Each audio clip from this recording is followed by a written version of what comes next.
I think we can get started here. Okay. For All right, we'll go ahead and get started. All right, awesome. welcome everyone to our pre-event safety seminar. I'm Fred Beck, your webinar instructor, and I'll be doing the novice classroom on Saturday and Sunday. And we've got our chief instructor, Edgar Lau, with us, and he'll be doing the instruction on Friday. So we'll get right into it here. All right, so first I wanted to just kind of give an introduction to what this is all about, improving your driving skills. So skilled driving is really a highly proactive activity. Unlike just going to the store to pick up a loaf of bread or whatever, we are really wanting to get input into the brain. So we're actively seeking knowledge. We're looking ahead. We are looking for what's going on ahead of us so that we can really optimize our driving abilities. So we want to use all of our senses, not just our eyes in looking ahead, but what we can hear, maybe the tires squealing, what we can feel with our body as you're going through the corner. You can feel the weight transfer of the car, and that affects handling. So we'll talk about those in more detail. We want to learn where to look. So looking far ahead is an important thing, but where we want to look. So that's something we will focus on as we go through this. And skilled driving, you want to eliminate distractions. A lot of accidents happen because of distracted drivers and unknowns. When you prepare your car to go out on track, you want to know everything's good. If you think maybe your gas cap is loose because you just filled it up, don't go out on track and wonder if it's loose. Just get out of the car, check it, and then you're confident that you're good to go, and you're not going to be thinking about that when you're on track. Finally, I want to mention that sometimes our instincts, particularly in emergency situations in driving a car, actually don't get us to do the right things. So we're going to be teaching some things that you're going to go, why are you doing that? But over time, you'll understand why we actually are going to retrain some of our instincts to be safer drivers and better performance drivers. So we want to start, right out with safety. We want to talk about flags. So this might seem different than normal driving, but when you drive on the street, we've got stoplights and stop signs. So, and everyone knows what those are, right? Green, go; yellow, caution, try to make it through, or maybe slow down and stop, and then red, you need to stop. And so we have flag stations around the track, typically at corners, looking ahead to see what's going on in areas that you can't see. So they're going to tell you about what's up ahead and give you information with the flags. If you come up to a flag station and there are no flags, it means that you are good to go. There are no issues involved. So if there's no flag, it's like a green light. You're good. And so in the next slides, I'll go over the flags in more detail. But I do want to say that the flag stations are very good references to keep your eyes up and looking ahead. So you can look ahead to each flag station. As you come through a corner, you look up, where's the next one? Seek the next station, look ahead. You want to look at every flag station every time. And we're going to repeat this several times. A flag station really is like a stoplight. You wouldn't drive through a stoplight without first checking to see if it's green, yellow, or red. You just wouldn't do that. And flag stations are the same way. We have green, yellow, and red flags, and you don't want to not see them. And finally, the flaggers really are there to help keep you safe. So they're not just looking at what's ahead on the track. They're looking at your car. They're looking to see if maybe you have a tire going down, a muffler about to fall off, if you're leaking fluid. They're looking into the car. So if your helmet isn't strapped, they will see that the strap hanging down, and we'll call you in. Now, we're not going to have that happen, but I just want to let you know that they really are watching. They're really looking pretty closely as you're driving around, and they report back to us of what's going on. So we'll just get into the flags right away, and I encourage everyone to look this up on your own. There's lots of flag descriptions on the internet and in books. We'll talk about it in the classroom, but you really want to know what they mean. So first, the green flag is just what you'd think. It's like a green light. The track is what we call hot, which means it's active. You don't want anyone crossing the track, no pedestrians, no dogs, nothing like that. The track is fully hot, cars are going fast, and passing is allowed. It's your normal session. The second flag to talk about is the yellow flag. That's known as the caution flag. It can be displayed in basically two different ways. One is what's called standing, where the flagger is just holding the flag up. It's not waving, and they're displaying it to the cars going by. So that means there's caution. There's some kind of situation up ahead. Could be on track, it could be off track. It could be a deer thinking about crossing the track. So you want to slow down a bit, look around, try and figure out what's going on, but basically slow down and no passing. When there's a yellow flag, there is absolutely no passing until you get to a flag station that does not have a yellow flag displayed. Then you're good to go, unless they have some other flag displayed, like a black flag or a red flag. The second way you will see the yellow flag is waving. And so the flagger is waving it up and down, side to side, and that is a more extreme caution. You want to slow down, but don't stop. So there might be a car in the middle of the track. It might be on fire. Don't stop. Go around it, because we've got other cars coming through. So you just go through, you just keep on going, and there's no passing again until you get to the next station where there is no yellow flag. You can also look at the speed at which the flag is waving. If it's waving fairly slowly, it might not be that bad of an incident. If the flagger is looking at you, jumping up and down and really waving that flag, there's something really serious going on up ahead. So, no matter what, whenever you see a yellow flag, you want to be cautious, slow down, figure out what's going on, no passing, go past the incident. Finally, we have the red flag. That's reserved for what we would call an emergency situation. The first thing you want to do, so what you will do when you see a red flag, is you will slow down carefully and come to a complete stop to the edge of the track, off of what we call the driving line, and we'll explain that more. A really key thing is, when you see the red flag, check your mirrors to see if there's someone right behind you or not, because if there's someone right behind you and they haven't seen the flag, you want to really carefully slow down and pull over, and so that they could go by you if they don't notice that you're slowing down. We don't want to create a second incident by having someone put on their brakes hard in the middle of the track when they see a red flag and get hit. And then now we've got a second red flag situation. So do not slam on your brakes. Just put your brakes on, pull over gently to the side of the track. You want to make sure you're in a safe location, so you don't want to be just over the crest of a hill where someone won't see you. And we'll talk more in class about safe places to pull over on track when we get there. You want to try to stop in view of a flag station up ahead or behind you, so you can see when the red flag, eventually it will come in, and a yellow flag might be displayed or a black flag might be displayed. Basically, you'll start moving and you'll follow whatever the flags tell you to do. Yeah, so that's it for the red flag. It's important to know that we're going to be rolling emergency vehicles, and they could come either way on the track. That's why we need everyone just pull over, stop, and let the emergency workers do what they need to do. Okay, we've got more flags. We've got about nine or 10 flags in different ways to display them. So we have the yellow and red striped flag. We call that the debris flag, or the slippery flag is another term for it.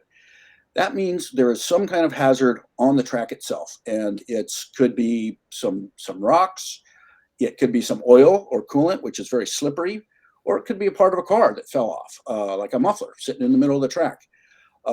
Generally, that will be waved, but after everyone has seen it for a couple laps, the flagger will take that flag down. The debris will still be there, so you want to slow down when you come up to the debris. You want to, you don't want to hit it. You don't want to slide off the track. But the flagger will bring the flag back in after a couple laps, because there could be new debris could happen, and they want to be able to throw it again. So debris becomes a feature of the track after a few laps. Now we have the blue flag. Typically, it will have a yellow stripe, diagonal, or an orange stripe, depends on the track. It's called the passing flag or the check your mirrors flag. It's an awareness flag. It means a faster vehicle has caught up to you and they would like to get by. So when you see that blue flag, if you don't know there's someone behind you, check your mirrors, because there is someone behind you, and just point them by, and we'll explain what that means at the next passing zone. And again, we'll point out what the passing zones are on the track. Then we have the white flag. We don't see this that often, but it means there is a slow-moving vehicle on the track ahead of you. Sometimes it's a tow truck. We don't usually roll the tow truck during our events, but it can be. Or it could be someone's having a problem and they're limping back into the pits. Maybe they have a flat tire. They should be off of the driving line. They're going to be going slower than most people. They should have their fist out the window, and we'll explain what that means, what we call a pit-in signal, but it signifies that the car has a problem. They're going slow, so just go around them. Slow down a bit, go by them, you'll be good. Finally, we have 3 more flags to discuss. We have the black flag, and that can be displayed similar to the yellow flag in a couple ways. It can be just held statically at every flag station, or it might be waving. Different flaggers do different things, and that simply means that the session is over before it normally would be over, and all cars just need to come into the pits. If it is early in the session or halfway through, you might line up and go back out after whatever the incident that caused the black flag is cleared. If it's at the very end of a session, you'll probably just come into the pits, your session's over. A second way the black flag can be displayed is it can be held up and then pointed at you as you go by. Sometimes the flaggers will have a car number, and if they hold up your number, point the black flag at you, that means there is some kind of issue with either how you're driving or what your car is doing, or someone simply needs to talk to you in the pits. Maybe there's some emergency and you need to just come immediately into the pits. Slow down as you come down the pit lane. Don't go back to your parking spot. You want to come down the main pit lane and talk to the pit marshal, and they will explain why you got the black flag. Another type of black flag is specific to a mechanical problem. So it's a black flag with a big orange circle. We call it the meatball flag or the mechanical flag. So there's some kind of problem with your car. If you see a flag worker, typically they'll display it and then point it at you. They might again have a car number. You've got some kind of mechanical problem. You need to come into the pits. You want to check your gauges to see if your car's overheating, if your oil pressure has gone down. If there's some kind of problem like that where you're leaking fluid, you want to get off the driving line. You might even just want to pull off and wait for a tow truck, depending on how bad your car is. But if it's not bad, just stay offline, come into the pits, and then we'll let you know what's going on. Finally, there is the checkered flag. That means the session is over. You have had a good session, and it is time to come in. So when you see the checker, you do not get another lap. As soon as you come to the pit in area, which we'll talk about, you need to come into the pits. So you finish your lap. It's a cool down lap to let the car cool down. And we suggest continuing your speed at a reasonable speed, maybe 70 to 80% of the speed you were going, because we want to get all the cars in so the next session can go out. And if you slow down too much, it's really not going to help cool down your brakes if they got hot. So just come on in. Session is over. All right, let's now talk. This is really related to both safety and performance. So one of the real key aspects of performance driving is what we call situational awareness, which is what it sounds like. Being aware of what is going on around you, in front of you, behind you, beside you, in the car, underneath you, all those things. And vision is really a key part of that. So looking ahead really gives the mind the time to take in the data and plan the best action for you. And you want to know what's beside you and what's behind you, because you don't want to, if there's a car right behind you, you don't want to do something sudden, lift off the gas suddenly or slam on the brakes and have them run into you. That doesn't really happen at our events because we get people to not do that. And finally, looking ahead will make you smoother, and it turns out that smooth is fast, and it also makes you more consistent to be looking ahead. And as I earlier mentioned, use all of your other senses too to let you know what is going on in the car. So a little more about looking ahead. I call it feed the mind, which is give the mind good information. So here I have a diagram of 3 cars, and I'll start with the red car kind of to the right. And at the very right, there's some kind of hazard. You're driving down the road.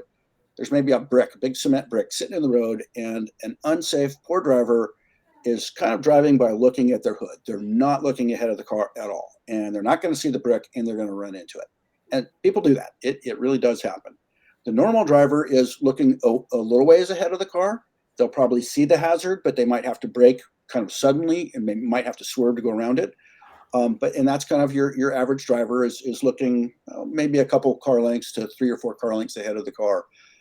But here on track, and as you go on the street, as you learn how to do this, we really want your eyes a lot further ahead. So you're really looking ahead. You're scanning the road for what's going on. You're going to see that hazard well in advance, and it's not even an issue. You don't really have to slow down or do anything. You just go around it because you saw it. It's not a problem. And that's what performance driving is, and that's why it's safer too, to be looking ahead. And then related to that kind of situational awareness is smoothness in all of your inputs. It turns out that when you brake, steer, change gears, get on the throttle smoothly, the car responds well, the car is stable and predictable, and ultimately it will give you faster lap times if that's what you're up for, or it will just make you a safer driver. So we'll talk about this in a little more detail in some of the other slides. But in general, just all of your inputs, you want to be as smooth as you can. And again, looking ahead helps one do that. Right, we want to talk a bit about, on track. So you're going to be there Friday morning. The track itself, we've got a map here. There are 12 turns in the configuration that we're running. Actually, a little more than that because we've got a couple of 8A and 3A. So maybe there's 14 turns. The track is one way, right? So everyone's going the same way. There's no drinking during the event until after 5 o'clock till the event's over. There are no drugs allowed until after the event is over. And so we're all going the same direction. Here it says counterclockwise. That's incorrect. I didn't fix that slide. It's a clockwise track, this one here. So it's very important to notice that there are no U-turns. When you're out there, it's a one-way street. There's no turnaround. There's no backing up. And there's no stopping on the track unless there's a red flag, as we mentioned. The red flag is the emergency flag. You pull over safely in a safe spot. And that's the only time that you would ever stop on track, or if your car's broken, in which case you would want to pull over to the edge of the track. And that's what our fourth bullet says. Pull over to the side if you have a mechanical issue, but don't pull onto dry grass. So if there's dry grass there, you don't want to pull off and stop on it because your muffler could be hot and that could start a fire. And then now we've got a second problem. So earlier I mentioned the pit in. So we're going to go out and we'll talk a little bit more in the classroom of how to enter the track. At Sonoma Raceway, we enter between turn 1 and 2, and we'll end up staying to the left. We'll talk about that more at the classroom. But when you come in, after you've seen the checkered flag, and it could be displayed at turn 7, or it can be displayed between turns 12 and 1. So depending on where it's displayed, as soon as you see it, you're going to come in. So you go through turns 9 and 10, and after you come through turn 10, there's a little straightaway, and to the left is a little road. It's shown in a very thin black line here. That is the pit lane. And so you will put your fist out the window, your left arm, put your fist way up in the air, and that signifies to the people behind you, Edgar did it well, that you're slowing down. And if you're coming into the pit, you're going into the pit. So people know you're going into the pit. And after the checkered, everyone comes into the pit. And the reason that we do a closed hand and not an open hand is you don't want to get hit by debris or a bird or something and break a finger. So it's a closed fist. Out the window means I'm slowing down and I'm going into the pit. And everyone can just come into the pit. And there will be plenty of time for questions after. So I know that we're giving you a lot of information now. We're going to repeat it in the classroom, and at the end of this session tonight, plenty of time to talk through any questions that people have. So we want to talk a little bit about the first 2 sessions of the event. Our first, you'll typically get 5 to 6 sessions depending on the event during the day, and the first 2 will be what we call lead follow.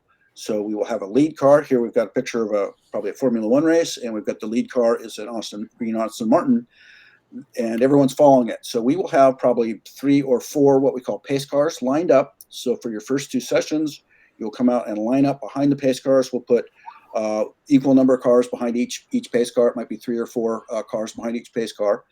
And the pace car will then go out on track and drive around the track at kind of a medium speed the first session so that you can see where the car is driving. You'll follow that car, brake when they brake, turn when they turn, and then we'll do that for the first 2 sessions. When we go out, the very first lap, we're going to have a yellow flag at every flag station that has a person in it. Now, not every flag station is manned every time. So you want to go out, that's why they hold the yellow flag out so you can see, okay, that station has a flagger. I want to look at that station every time I come around and see if they've got a flag or not. And the instructors will point to those flaggers to help you see where they are. We will do the lead follow. If the pace car has hazard lights, they will turn them on. And the students should follow about two car lengths. The first car in line will be about 2 car lengths behind the pace car, and each subsequent car should be fairly close to the car ahead of it, about 2 car lengths, because we don't want people to get too far behind the pace car, because we want everyone to be able to see what the pace car is doing and be able to follow that line. If you're too far back, you're not going to see it. And so the key is looking at the track and what the pace car is doing, and not at the car immediately in front of you. To give everyone a chance to really be right behind the pace car, we are going to swap positions. At this track, we're going to do it between turn 6 and 7 because it's a nice long straightaway. There's good visibility and plenty of time to swap cars. The pace car will give what we call a lasso signal, so good, kind of like that. We'll explain this in classroom as well. And the first car that is right behind the pace car will pull to the left and just lift off the gas a bit and drop back to the end of the line and then rejoin the line. And we'll do that each lap. We'll circulate the cars so that everyone gets hopefully a chance to be right behind the pace car and see the correct way to take the turns, the correct line through the turns, where to brake, and so on. So I wanted to give a little bit of kind of theory about driving. What is, we all drive, right? And we know how to take turns, we know how to go straight, we know how to brake, but there's actually some physics going on here that we are going to be teaching people. And so this is a diagram of a simple 90-degree right-hand turn. You're entering the turn at the bottom left of the graph and exiting the turn at kind of the top middle. And so I want to look at the exit. We call it the track out. Typically, there might be a concrete curb along the edge of the track. We call that the track out curb. And that can be a very good reference point to aim at something as you're coming out of the turn. So the goal is, obviously, when you come out of turn, to be on the pavement. And if you haven't come into the turn right, you might end up not on the pavement. So we want to think first about where are we going to track out? And then you think about, okay, well, as I come through the corner, in the middle of the corner, we're taking, let me back up a little bit and just say this green line was, we would call the driving line, and that is the line that is the largest radius through the corner. So the biggest circle, that allows the most speed and the most safety. And if you're driving to save gas, it's actually the most efficient. So we want to take the biggest possible radius of an arc through this corner. So we're going to enter the corner down at the bottom here on the left-hand side, and then we're going to arc in and hit the apex curb in the center, and then we're going to let the car drift out, track out, and make that really broad curve through here. This is a pretty complicated figure. I've got a lot of things noted, so I'll just start from the bottom, that at some point you brake, and we will help people understand where to brake, and we'll look for a reference. It could be the beginning of a curb, a crack in the road, a paint mark. There's all kinds of references that we can use. And then at some point you'll turn in. We call that the turn in point. Here I've shown it at the end of the curb entering the corner, following the line, hitting the apex, which is roughly in the middle of the turn, and then tracking out toward most likely a track out curb. Now, let's look at what happens if, okay, I'm sorry, I'll go back to this. I have more detail in the classroom, but this is just the basic theory of some of the key terms we're going to use. Breakpoint, turn in, the line, the apex, and the track out. So those are things that we'll use and to become familiar with that most people don't use when they normally drive on the street. So we'll give you a preview of braking. The car has the best braking ability in a straight line. And that's because the tires can only do so much work. You've got these four little rubber patches touching the ground, and that's all we've got to stop the car and make it turn and make it go. So that's all we've got. And if we're turning and braking, we're asking that little tire patch to do two things. So if you're going in a straight line, there's no turning, there's no acceleration, then you have the absolute best braking in a straight line. And driving on track is pretty different than driving on the street. Most people driving on the street, coming up to a stop sign, they brake kind of soft in the beginning and brake harder at the end, just as the car stops. We do the opposite on track. We brake hard in the beginning, and as the car slows, release brake pressure so that the tires don't lock up or you get into ABS. But it's a smooth, hard brake. So we'll help people learn how to do that. The thing that this hard braking does is it's not only compressing the amount of time that you're on the brakes from a performance standpoint, but it also keeps the brakes from overheating. So if you brake soft for a long distance, it will really heat up the brakes and boil your brake fluid, and we don't want that happening. At the bottom here, we've got a diagram of going into a kind of a right-hand turn coming in from the left. So I've got looking far ahead as you come into the turn, looking at your reference points. Where do you want to brake? Where do you want to turn? So I've marked those as 3, 2, 1, various points on the track that we can figure out as references. So the braking intensity, as shown, is hard in the beginning and then trailing off as you come in to the turn-in point. And in some cases, we even want to be on the brakes slightly during the turn-in. It keeps the weight on the front of the car. It helps the car turn, and we will go into that type of weight transfer theory in the classroom if people are interested in that. And I do want to mention that braking and cornering are two of the most important skills. Anyone can go fast in a straight line, but if you want to be a good performance driver, understanding how to brake well and how to take corners, that's really where a lot of the performance lies. Finally, a preview of acceleration. Acceleration is kind of like the braking in reverse. As we come through a corner, we're braking, and generally the apex is the slowest part of the corner. And we're slightly before the apex, you'll start to feed in the power as you're going to come through the corner and track out. So you want to be smooth and squeeze on the throttle as you're coming out of the corner, because you don't want to push yourself off the track or spin the car if you have a high horsepower car. Excuse me. And then as you track out, you can go to more throttle. If you're comfortable, you could go to full throttle, but it will be the maximum throttle down the straightaway is what you would want to have at the track out. And I would also say on the preview in my green box here, that the last bullet here, it's the exit of the corner tells you how you did in the corner. If you find yourself having to lift off the gas before you get to the track out, something didn't go quite right. And so that's something you can use to gauge your own performance. You don't need someone telling you how you're doing it. You can actually just look at the exit and see, well, if I had to lift off the gas, maybe I turned in too early, maybe I got on the gas too hard. There was something, wasn't as good as it could have been. And so we can help you improve that over time. So going back to, when you get there on Friday, you get the car parked, you'll register, check in, get a wristband, get your helmet if you're renting one, and we will go over how to make sure that you've got your helmet strapped on correctly. So you want to get your helmet strapped on in the parking lot before you go down to what we call the grid area, where you'll line up behind the pace car. We've gone over the flags already, but it takes a while to learn them. And ultimately, you want to be able to, when you see a flag, you see a white flag, you know what it means. White flag, slow car. Okay, red and yellow stripe, slippery, something on the track. You want to know those as well as you know a stop sign or a stoplight. You know what those are. So familiarize yourself with those, do some research, read up on them, make some little quiz cards, whatever. You want to take all the loose items out of your car, and not only big things, but even small things. And the thing is, if there's some kind of incident, we don't want something ending up in your eye or in your throat, like a penny or a pen or something like that. So just clean all the loose items out of your car, and it also means you're not going to have anything distracting you by sliding around.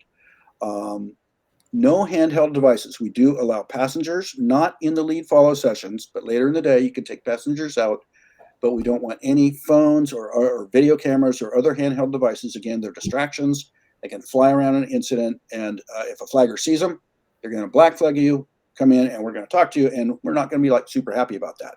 So no handheld devices, and we'll repeat that in the classroom. If you have a passenger, they need to keep their hands inside the window, so they should not have their hand up on the rail of the car. They need to have their hands inside the window or inside the car the whole time. And again, the flaggers will point that out if they see it, and you get a black flag. Each side of the car should have car numbers, and they should be, I think, at least 10 inches tall. We'll go over that. That might be in the instructions. You can make them with tape if you need to, or you can print them out, tape them on, or you can buy nice fancy vinyl numbers. So when you get there, we'll have a classroom, and then there will be announcements via microphone over the speaker system telling you, novice group, red group, your session is in 10 minutes. And then so you can go ahead and for the first two sessions specifically, come down early, get lined up behind the pace car. We want to make sure you get your wristbands on, your seatbelts are on correctly, that you got your helmets strapped on correctly. So we'll get everything ready so that we can all go out and get maximum track time, which is what we all want. All right, and that is it for my presentation. And let me turn it over before questions to Edgar to see if there's anything that you might want to clarify or add that I didn't cover yet. I think technical and information wise, that's pretty good. That's plenty.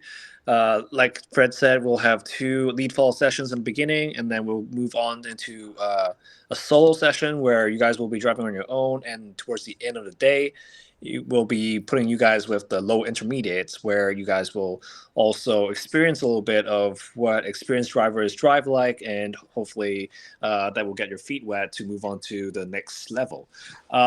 One word of caution is Sonoma does have a lot of walls, and we want to all go home happily with our car in one piece. So this is not a race. This is just a track day. We're here to learn how to drive the car, how to learn to drive safely.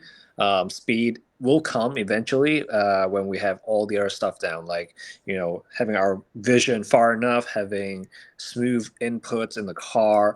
All these things are going to contribute into faster lap times. But more importantly, because you're safer, you're faster. So don't be out there chasing lap times and putting out your lap timers in your car and looking at the plus minus times. Those will not help. Those will only dig you into a deeper hole of getting into accidents and issues on track. So focus on the basics, the fundamentals, and then speed will come. One other thing I'd like to mention also is, take pride in your driving. We're trying to create an atmosphere that, LightSpeed's one of the safest place for people to drive at. Really novice and beginner friendly. And, it's all up to you guys, right? You guys are those people. And to uphold that reputation and be proud of it is something that's really special. Like for one, I can tell people over the 10 years that I've been racing, I've only been in less than 5 accidents, which is, I would say, quite rare given how many races I've done over the years. So, that's one thing that, you want to have a clean record and understand your limits. It's always going to be moving 1%, maybe 2% every time, figuring out, understanding what the car does. There's no, there isn't a thing called like, let's give it a try. Let's gamble. We're braking at 100 feet. Next time, let's try and brake at 50 feet. That's definitely not going to happen because you still have a margin of an extra 50 feet where, you could have gone in 5 feet in increments, and to build your consistent lap time in order to get your fastest lap time. So that's a little bit further down the road. I think we've given you quite some information to digest. We will have more during the day, and Fred has outlined a lot of good stuff. And if any of you have questions, now's the time to speak up. All right, thanks, Edgar. Good points. So, questions, feel free to ask. Anything about logistics, anything about car maintenance, what you have to prepare, what you have to bring, feel free to ask questions, stuff like that. We can answer those questions and get you more prepared.